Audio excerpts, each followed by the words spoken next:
please subscribe and don't forget to press the bell icon to get notified whenever we upload a new video.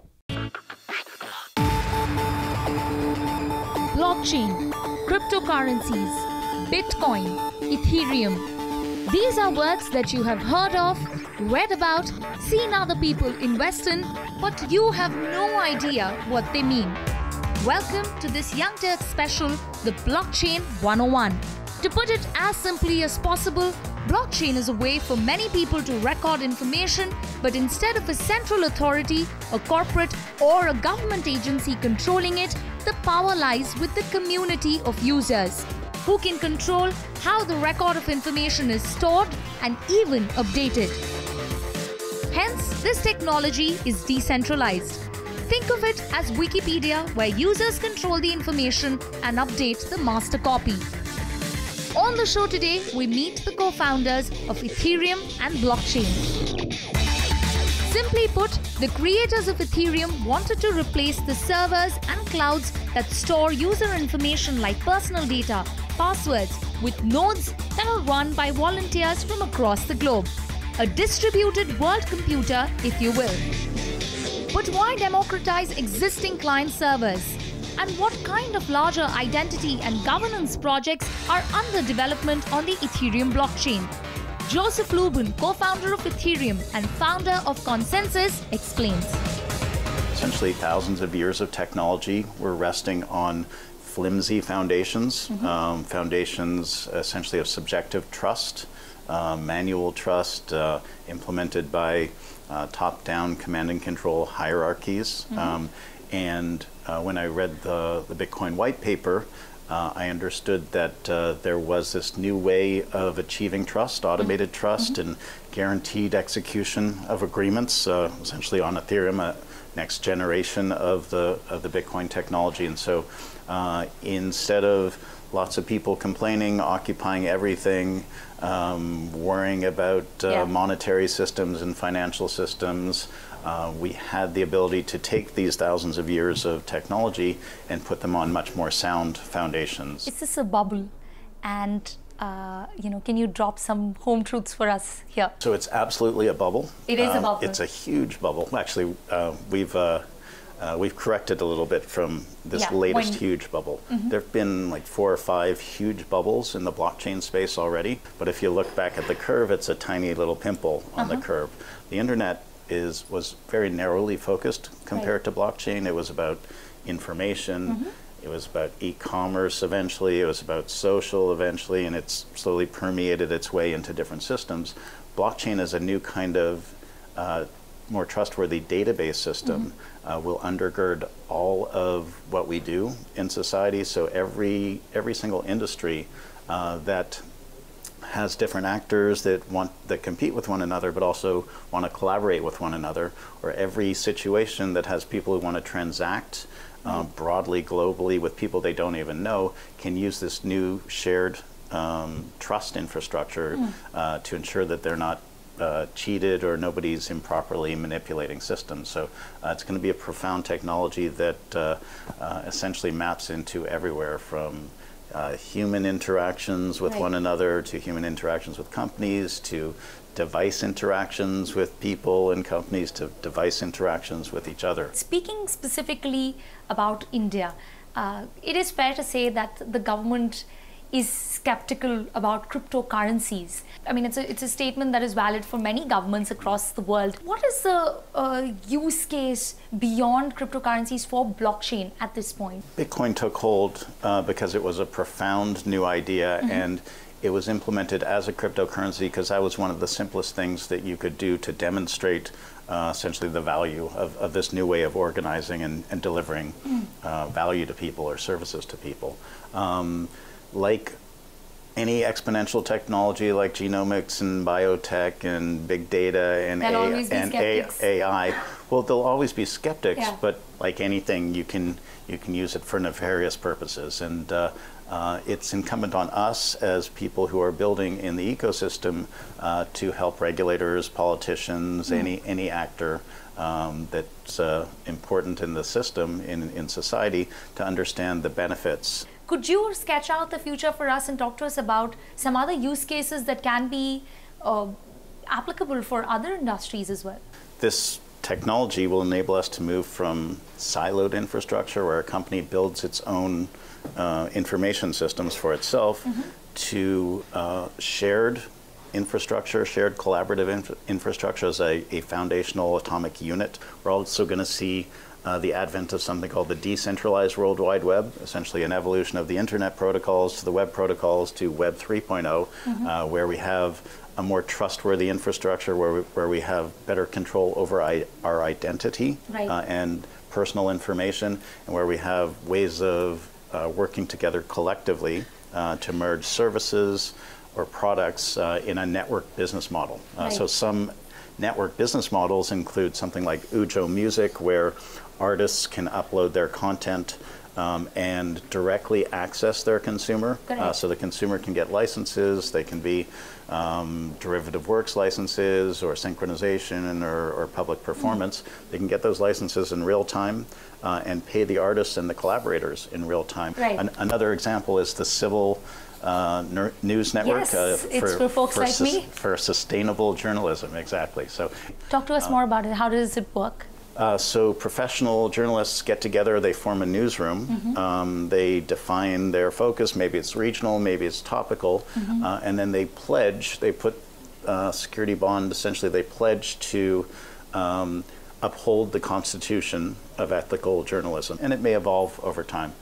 So if the patrons of these newsrooms feel that they're becoming unethical, then they can bump them off the system. There will be mechanisms for tracking the repercussion of bunking them off of the system? Well, they would lose their security deposit. Another thing that you mentioned briefly was identity. And another application that you have developed is Uport, which is a decentralized network of where individuals can create their identities, and basically it negates the entire use of a username or password. Talk to us more about that. What is this decentralized identification network Uport about? Sure. So currently, the internet, as awesome as it is, as societally transforming as it is, it's broken. So it's broken because it never had a native identity construct, a way for us to represent ourselves, to share our personal information securely, but still control the use of that information. So various different companies have defined identity the way they want to define identity so that it serves them. So we spray aspects of our identity throughout the internet, gets stored on corporate servers, monetized, and not adequately secured, often by corporations. And the business models that have built up around that are essentially exploitative. And so that's a Web 2.0 structure. As we move towards the decentralized World Wide Web, we're going to control our identity from our side of the browser. Our aspects of identity will be encrypted, and they'll be selectively disclosable in situations we designate. And you can use it as the root of your identity. You can use it as a single sign-on for applications. It's a better way for an application to know about you rather than username and password. It's much more secure. And you can associate information with it, but you can also have identity providers in the world, legacy world identity providers like governments, like banks, attest that this identity on the blockchain has an account in good standing, or this identity is a citizen of a certain nation. We have applied this system in Zug in Switzerland. So it's being used now by citizens to access government services, and now just recently to vote in plebiscites. Aadhaar is a centralized system. It is. And Uport, something like Uport, that runs on this technologies, as you mentioned, an extremely decentralized system. So when it comes to security, how do the two compare? Nobody can control this identity. Centralized systems in general are vulnerable, as we spoke before, to corruption by hackers, to corruption by people who like system administrators or executives that are in control of the system that could potentially go into the database, because it's one centralized database, and change historical records or erase historical records. And so the beauty of decentralization is that it's not subject to those sorts of vulnerabilities. Now let me talk to you about the reason why you are in India, and you, I believe, met with Niti Aayog. Talk to us about the kind of partnership that you have inked with the think tank.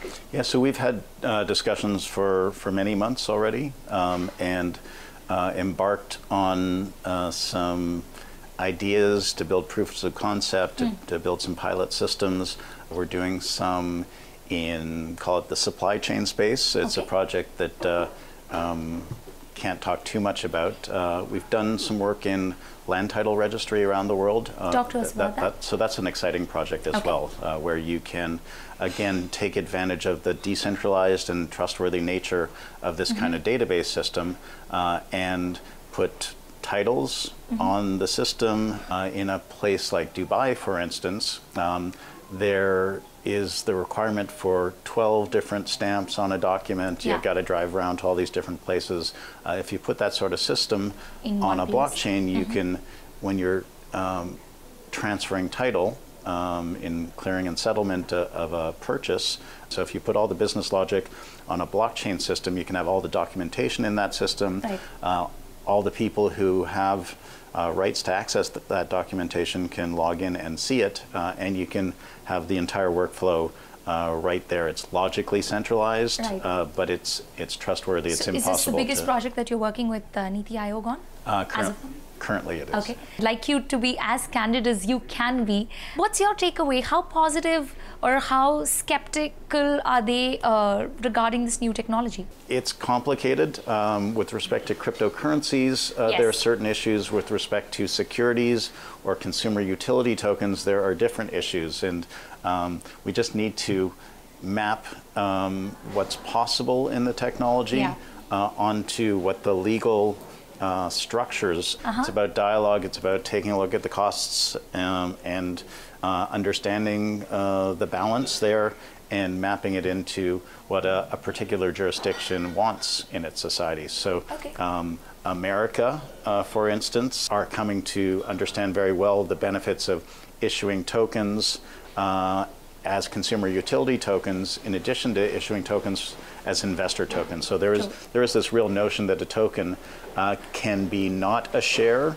but represent some sort of participation in a network business model, basically. Right. Joseph, so you mentioned that there is basically a lack of understanding at this point, and I think you're taking that a step. Growing understanding. Growing understanding. So you're taking that a step further in India by tying up with IIT Delhi. Talk to us about that program as well. Absolutely. We just finished a hackathon located there, and at the end of the hackathon we had a graduation ceremony. It was a pretty great event, and we announced what we think will be a pretty comprehensive blockchain research program. So the idea would be to get to the development of a blockchain research institute. It should be multidisciplinary, so not just a bunch of computer scientists, but a bunch of lawyers and different kinds of social scientists, economists, etc., who not only push out the boundaries, the envelope of what this technology can do. And the first step we've taken in that direction is to endow a research chair. So we've endowed it for 3 years, and we expect to expand that conversation very rapidly. And which industries would be the front runners in implementing blockchain? So in industries like law, where we have project for legally enforceable blockchain-based agreements, or supply chain, where we're building out chains for different major institutions, which will turn into networks of supply chain management, in bounty systems, where we are essentially bringing people from around the world into our projects. So we're putting up bounties, defining the kind of work that they can do, and enabling them to help build out this infrastructure. Smart entrepreneurs can come along and maybe build a next generation ride sharing system, where instead of a big intermediary company that's extracting a ton of the value in that ecosystem.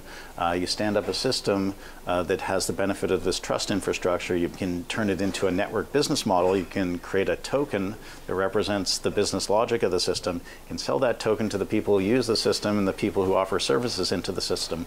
Suddenly they own their own business. They're all contributing to the value of this network, and that sort of thing is likely to be disruptive and disintermediating. Well, I hope the entrepreneurs or the aspiring entrepreneurs are listening to everything that you just shared and are picking up on some business ideas. Thanks a lot for speaking to us. Turks. Bitcoin, one of the most popular cryptocurrency, came into existence in 2009. 2 years later, Peter Smith, Ben Reeves and Nicholas Carey set up a software company and the namesake of the technology, blockchain, a cryptocurrency wallet with one mission: to build an open and accessible financial network.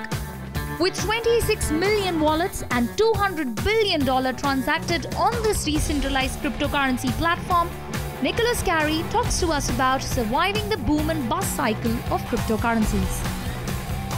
6 or 7 years ago, when the industry was forming, the startups in the space were very immature. And that was because a lot of the technology was very new. You also had a lot of very young entrepreneurs working on very complicated technology. And unfortunately, just like in many new emergent industries, you have some good actors and you have some incompetent actors. And what we did that was really significant was we wanted to put a face to the firm. And that was one of the things that mattered to me a lot. Ultimately, human beings have to interact with technology, and they need to be able to see the people and connect with them that are building the tools that they rely on. And so one of the first things I did was travel all over the planet to meet with communities of digital currency users and ask them for things that they were looking for. And then I took that feedback to our team and we started building new capabilities.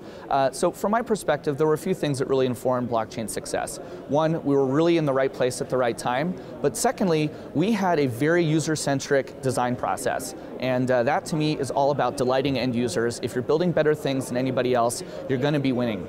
The other thing that mattered a lot, though, is that blockchain was really focused on pioneering a very specific type of technology, which we like to call client-side banking architecture.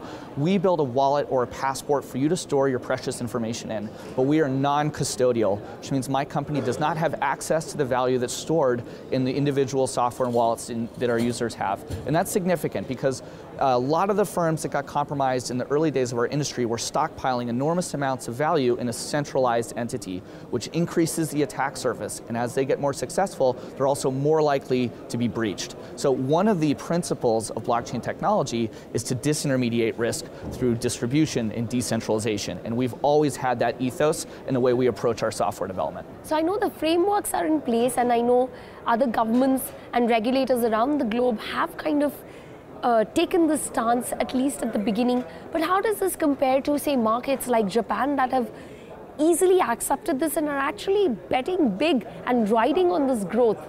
Yeah, so we've seen regulators take a lot of time in different jurisdictions to get comfortable with digital assets, and they exist on a spectrum. You've got things like digital currencies, you've got things like digital identifying property rights, personal identifying information, and all of these things are operating on varying protocols or different blockchains. You have public blockchains, hybrid blockchains, and private distributed ledger technologies. There's a lot of buzzwords, but the point is the technology is very real. It has the ability to broadly expand financial inclusion. It has the ability for us to bring incredible digital scale to financial services, and then also really interesting other use cases like bringing transparency to electoral processes, trade finance, how we exchange stocks and bonds, and hopefully one day personal identifying information. And the important thing to remember is we already have very thoughtful frameworks for dealing with anti-money laundering and KYC rules, and those things for financial services should be applied to digital currency exchanges that are handling people's custody of funds. And so we don't need new frameworks for thinking. We can apply the same rules,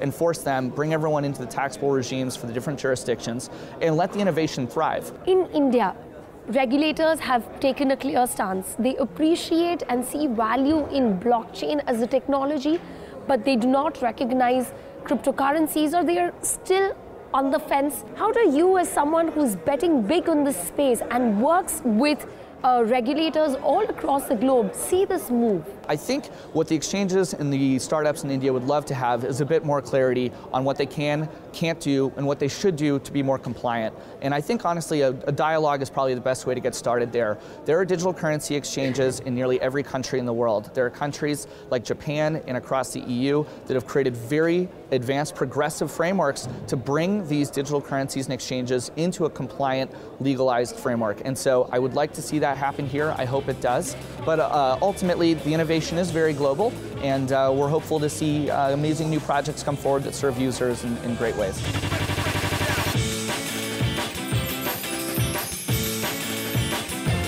Celebrating 16 years of Young Turks.